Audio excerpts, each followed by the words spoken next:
All right, Rockers fans, sitting directly next to me is Neil Uskali, and you have a very unique last name. So where is that from? Finland. It's Finnish.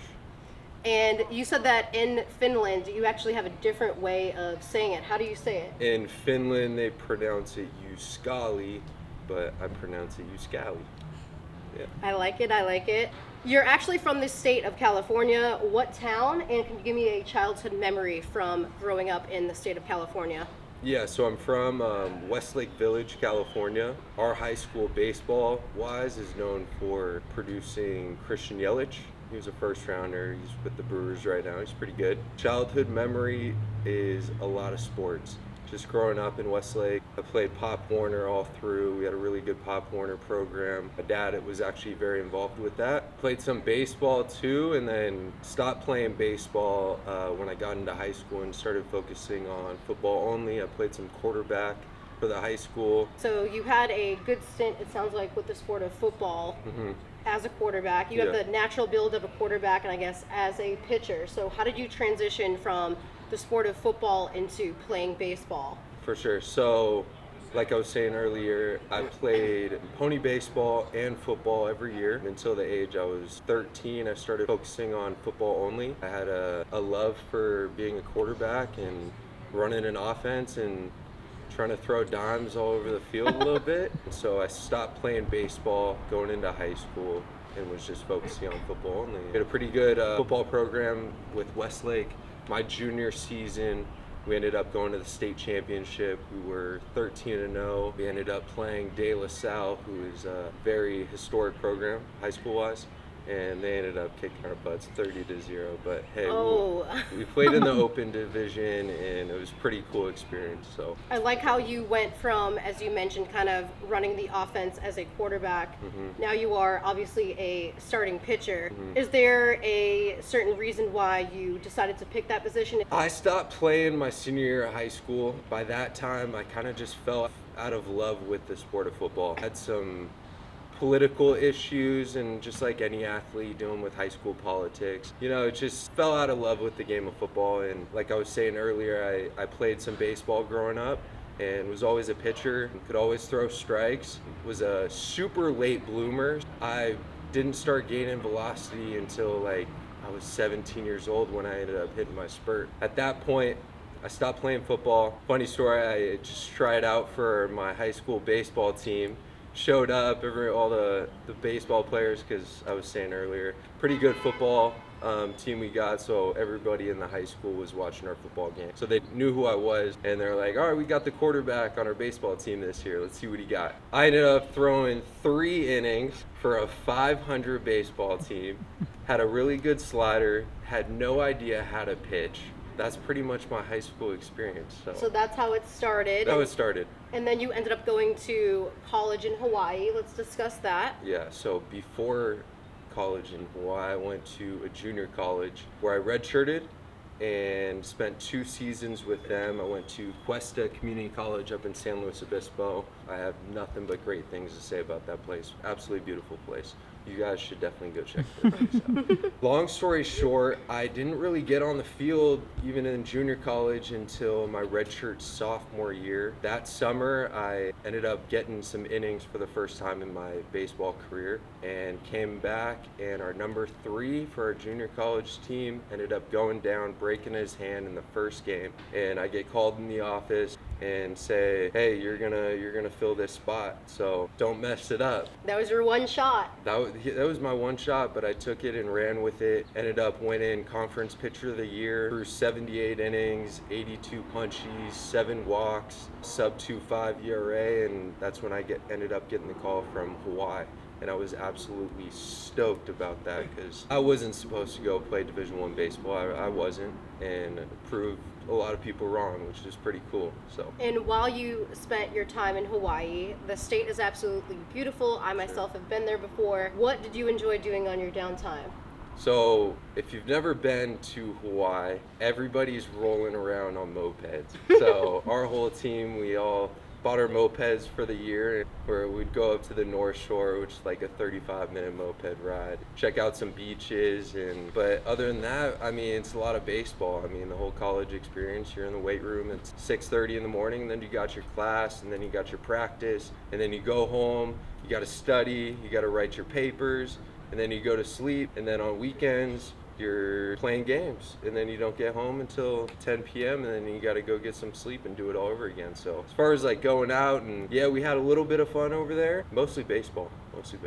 Sounds like a grind, and you had a little bit of fun on the mopeds, going to the beach. Yeah. If you were to suggest to the listeners right now, if they've never been to Hawaii before, were there any unique foods that you tried while you were out there? Maybe a particular fish or a different type of fruit? Absolutely. So they have this thing. My first day when I showed up on the island, I was with one of my buddies who was there the previous year. I actually went to high school with him, and he would show me around the island a little bit, and then he took me to this spot. I forget the name of it, but they are known for their loco mocos, which is, I don't know if you guys have ever heard of it, but they're really good. They got white rice, you got your fried egg, you got your some sort of meat, and then you got your sriracha on top with gravy. And they're also known for their poke, so, and they get mad at you if you say pokey, so don't say that over there. Sounds delicious. It is dinner time right now, so I'm getting a little bit hungry. With that being said, I want to talk about some fun facts. So I heard through the grapevine that you actually were in the movie The Benchwarmers. So what was that whole experience like? So I was 12 years old, and my dad, I was playing pony baseball at the time, and my dad saw in the local newspaper that there were movie tryouts for baseball. We didn't know what the name was or any of that, but it was more like we saw that ad in the papers, show up at this time and see what your kid has. There were about 120 of us. They took us through ground balls. We got to hit some batting practice, throw some bullpens, and then we left. And there were a bunch of like news crew and cameras all over, but I didn't hear anything for 2 days. And then my dad got a phone call saying, hey, your kid's been selected to be in this movie. And again, they still didn't know the name at the time. So they said we're gonna start filming in a few months, and I was still in school, and I got a call saying, show up, you're gonna be on set for a week. And I got to miss a week of class, which I was not too sad about. So I was on set for a week. I met all the actors, and as far as my scene in the movie, don't blink, because it was nothing special, but Gus Bus ended up striking me out. So made a little bit of money for the first time in my life too, so it was pretty cool. All right, we're gonna have to go back and watch Benchwarmers and look for you in that film. Sticking with the whole movie film theme, your wife, which I want to learn a little bit about her. How did you guys meet? And I think it's really freaking cool that she's a screenwriter. Yeah. You don't hear about that often. Yeah, her and her writing partner ended up writing the series or franchise Olympus Has Fallen. So Olympus Has Fallen, London Has Fallen, got story credit by Angel Has Fallen, which we actually went to the premiere for and met Gerard Butler, went to the after party, and everyone was coming up saying hi to her. I'm like, damn babe, you're pretty big time. And then she also helped out, wrote a little bit of Expendables 3 as well. That is really neat. How did you guys meet each other? Out in California, or just bumping into each other in passing? Yeah, so I had some buddies living down in Newport Beach at the time, and this was when I was rehabbing some Tommy John after I graduated. And I went down to visit some of my buddies, and then I met her out on, it was actually my birthday.